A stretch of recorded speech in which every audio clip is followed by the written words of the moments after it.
Hi అండి, అందరూ బాగుండాలని కోరుకుంటూ మీరు అమెరికా వీసా స్లాట్స్ కోసం చూస్తున్నారా?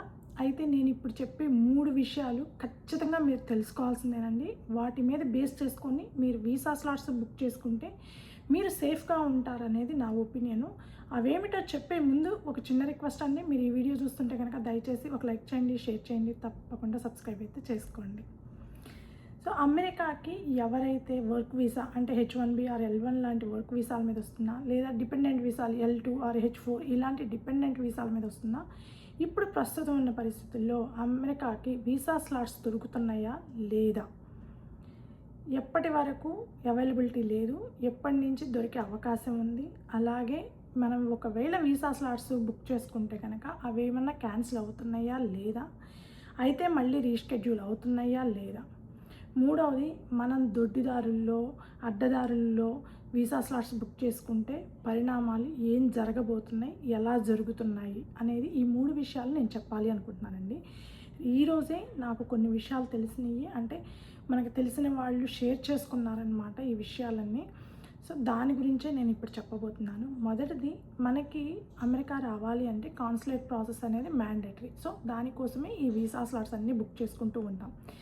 అయితే ఇప్పుడు వీసా స్లాట్స్ దొరుకుతున్నాయా లేదా అంటే 2027 అక్టోబర్ వరకు వీసా స్లాట్స్ అయితే అవైలబిలిటీ లేదండి, నాకు తెలిసినంత వరకు చెప్తున్నాను.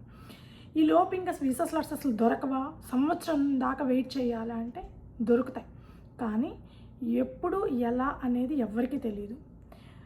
Every month limited visa slots అయితే ఖచ్చితంగా ఓపెన్ చేస్తున్నారండి. Every month limited visa slots ఖచ్చితంగా ఓపెన్ చేస్తున్నారు, కాబట్టి చాలామంది బుక్ చేసుకుంటున్నారు. బట్ ఏ డేట్ని ఎగ్జాక్ట్గా ఓపెన్ చేస్తారనేది ఎవరికి తెలియదు. కాబట్టి ఎవరైనా సరే వీసా స్లాట్స్ కోసం చూస్తుంటే కనుక మీరు ఇండియా టైం ప్రకారం అయితే ఎగ్జాక్ట్గా 11:45 ఆర్ 11:50కి లాగిన్ అయ్యి రెడీగా ఉండండి. ఇక్కడ ఆఫ్టర్నూన్ 12 అంటే మనకి ఇండియాలో మిడ్నైట్ 12 ఎగ్జాక్ట్గా ఒకవేళ వీసా స్లాట్స్ ఓపెన్ చేసే పని అయితే అదే టైంలో ఓపెన్ చేస్తారు. సో మీకు వీసా స్లాట్స్ కావాలి ఈ మంత్ లేదా నెక్స్ట్ మంత్ ఆపై వచ్చే మంత్లో కావాలి అనుకుంటే ఎవ్రీడే కంపల్సరీ మీరు మండే టు సాటర్డే వరకు ఖచ్చితంగా ఆఫ్టర్ మిడ్నైట్ 12 చెక్ చేసుకోండి. ఈలోపు వీసా స్లాట్స్ అనేవి మనకి అంత ఫ్రీగా అయితే దొరికే అవకాశం అయితే లేదండి. రెండవది, వీసా స్లాట్స్ మనం బుక్ చేసుకున్నాం, అవి క్యాన్సిల్ అవుతున్నాయా లేదంటే రీషెడ్యూల్ అవుతున్నాయా అంటే కొంతమందికి వీసా స్లాట్స్ క్యాన్సిల్ అవుతున్నాయండి. ఇప్పటికీ కూడా అది కంటిన్యూ అవుతుంది. వీసా స్లాట్స్ క్యాన్సిల్ అవుతున్నాయి, కొంతమందికి రీషెడ్యూల్ అవ్వట్లేదు, కొంతమందికి అవుతున్నాయి. దానికి రీజన్ ఏంటో నేను నెక్స్ట్ చెప్తాను. సో ఎవరైనా సరే వీసా స్లాట్స్ బుక్ చేసుకొని ఉంటే మీరు వీసా అపాయింట్మెంట్ డేటు ఇంటర్వ్యూకి వెళ్ళే ఒక హాఫ్ అన్ అవర్ 20 మినిట్స్ ముందు కూడా మీ మెయిల్స్ చెక్ చేసుకుంటూ ఉండండి. మీరు క్యూలోకి వెళ్తారు కదండి, క్యూలోకి వెళ్ళేటప్పుడు బయట ఇస్తారు కదా మీకు తెలిసిన వాళ్ళకో, లేకపోతే అక్కడెక్కడన్నా పెట్టుకోవడమో చేస్తారు కదా మనీ పే చేసి, అలాంటి చోటైనా సరే మీరు క్యూలోకి వెళ్ళే ముందే ఒకసారి మెయిల్స్ అన్నీ చెక్ చేసుకొని మీరు ఏ మెయిల్స్ అయితే ఇచ్చారో, ఏ అంటే ఇన్ఫర్మేషన్ కోసమో, కాంటాక్ట్ ఇన్ఫర్మేషన్ కోసం ఏదైతే ఇచ్చారో అదన్నీ చెక్ చేసుకోండి. చెక్ చేసుకున్న తర్వాతే క్యూలోకి ఎంటర్ అవ్వండి. ఎందుకంటే ఏ నిమిషానైనా సరే వీసా స్లాట్స్ క్యాన్సిల్ అయ్యే అవకాశం ఉంది. ఇప్పటికీ అది కంటిన్యూ అవుతుంది. బట్ అందరికీ క్యాన్సిల్ అవుతున్నాయి అంటే అందరికీ ఏమవట్లేదండి, కొంతమందికి అవుతున్నాయి, క్యాన్సిల్ అవుతున్నాయి, కానీ రీషెడ్యూల్ అవుతుంది మాత్రం కొంతమందికే అవుతున్నాయి, అందరికీ అవ్వడం లేదు. ఇకపోతే మూడవది, మనం దొడ్డిదారులు అని చెప్పాను కదండి, ఎందుకు వీసా స్లాట్స్ క్యాన్సిల్ అయినాక రీషెడ్యూల్ అవ్వట్లేదు అని అంటే ఇది మెయిన్ రీజను. మూడవది ఏంటంటే మనము బ్రోకర్స్ ద్వారా ఇట్లా అడ్డదారులు ఎట్లా పడితే అట్లాగా డబ్బులు ఇచ్చి మనము వీసా స్లాట్స్ బుక్ చేయించుకుంటున్నాం కదండి. సో మీరు కనుక అలా చేస్తే ఖచ్చితంగా మీరు నష్టపోయే అవకాశమే ఎక్కువగా ఉంది. ఎందుకంటే first of all IP address base చేసుకొని కానీ ఏ విధంగానైనా సరే వాళ్ళు ఇవి జెన్యూన్గా బుక్ అయినవి కాదు, త్రూ బ్రోకర్స్ ద్వారా. అంటే ఒక కంటిన్యూస్గా కొంతమందికి బుక్ చేశారనుకోండి, వాళ్ళు ఫైండ్ అవుట్ చేస్తారు కదా, సో ఆ విధంగా కూడా ఫైండ్ అవుట్ చేసి చాలామందివి వీసా స్లాట్స్ క్యాన్సిల్ చేస్తున్నారు. క్యాన్సిల్ చేసినవి అవి రీషెడ్యూల్ అవ్వవు ఫస్ట్ థింగ్. రెండవది, మీరు అలా బుక్ చేసుకోవడం వల్ల మళ్ళీ మీరు జెన్యూన్గా బుక్ చేసుకోవాలి అనుకున్నా కూడా ప్రాబ్లం అయ్యే అవకాశమే ఎక్కువగా కనిపిస్తుంది, మీ లాగిన్ క్రెడెన్షియల్స్ని బేస్ చేసుకొని. ఇంకొకటి ఏంటంటే బ్రోకర్స్ ద్వారా మీరు బుక్ చేసుకుంటుంటే కనుక ఈ మధ్య కాలంలో బ్రోకర్స్ అనేవాళ్ళు చాలా చాలా విషయాలు జరుగుతున్నాయండి. అదేంటంటే మాకు తెలిసింది, ఇది ఒకళ్ళకి కాదు ఇద్దరికి కాదండి, మాకు ఇప్పుడు ఇవాళే తెలిసిందనమాట.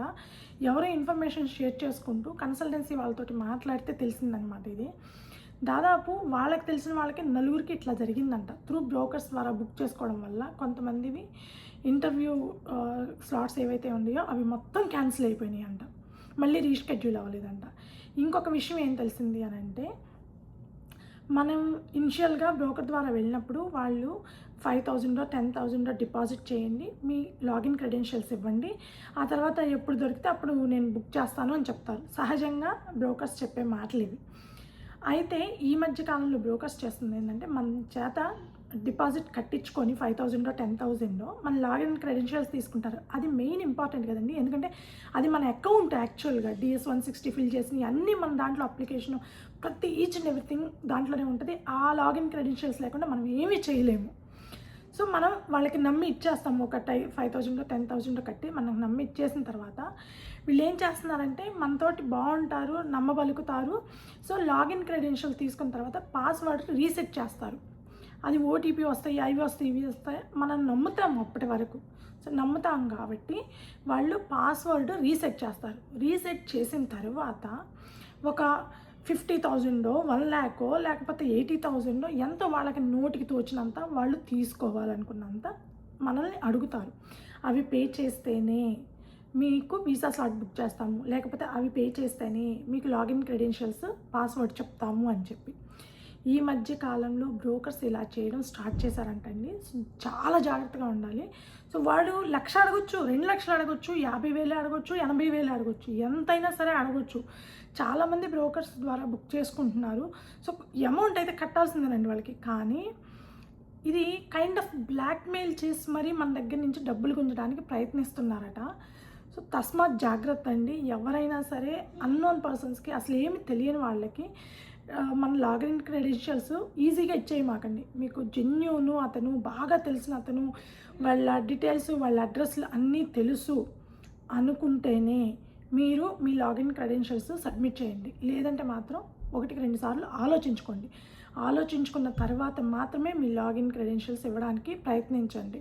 సో ఇలా బ్రోకర్స్ ద్వారా మనం అడ్డదారుల్లో వెళ్తే ఫస్ట్ జరుగుతుంది క్యాన్సిల్ అవ్వడం. అలా అని అందరికీ జరుగుతున్నాయి అంటే అందరికీ జరగకపోవచ్చు. ఎక్కువ మందికి ఆ మంత్లో అతను ఆ IP అడ్రస్ నుంచి ల్యాప్టాప్ సేమ్ IP అడ్రస్ నుంచి బుక్ చేశారనుకోండి, ఆబ్వియస్గా డౌట్ వస్తుంది కదండి వాళ్ళకి. సో ఆ డౌట్ని బేస్ చేసుకొని కొంతమంది క్యాన్సిల్ అయ్యి రీషెడ్యూల్ అవ్వడం లేదు.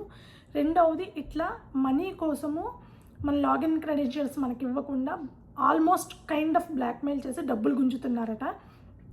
సో మీరు ఒకవేళ బ్రోకర్ ద్వారా వీసా స్లాట్స్ బుక్ చేయించుకోవాలనుకుంటే 1-2 సార్లు ఆలోచించుకొని బుక్ చేసుకోండి. సో ఈ 3 విషయాలని బేస్ చేసుకొని మీరు ఎప్పుడు, ఎలా, ఏ విధంగా వీసా స్లాట్స్ బుక్ చేసుకోవాలి అనుకునేది డిసైడ్ చేసుకుంటే బాగుంటుందనేది నా ఒపీనియన్ అండి. నాకు తెలిసిన ఇన్ఫర్మేషన్ షేర్ చేయాలనుకుంటున్నాను ఈ మధ్యకాలంలో జరుగుతున్న విషయాల గురించి. సో ఈ వీడియో మీకు నచ్చుంటే కనుక దయచేసి ఒక లైక్ చేయండి, షేర్ చేయండి, తప్పకుండా సబ్స్క్రైబ్ అయితే చేసుకోండి. Thank you.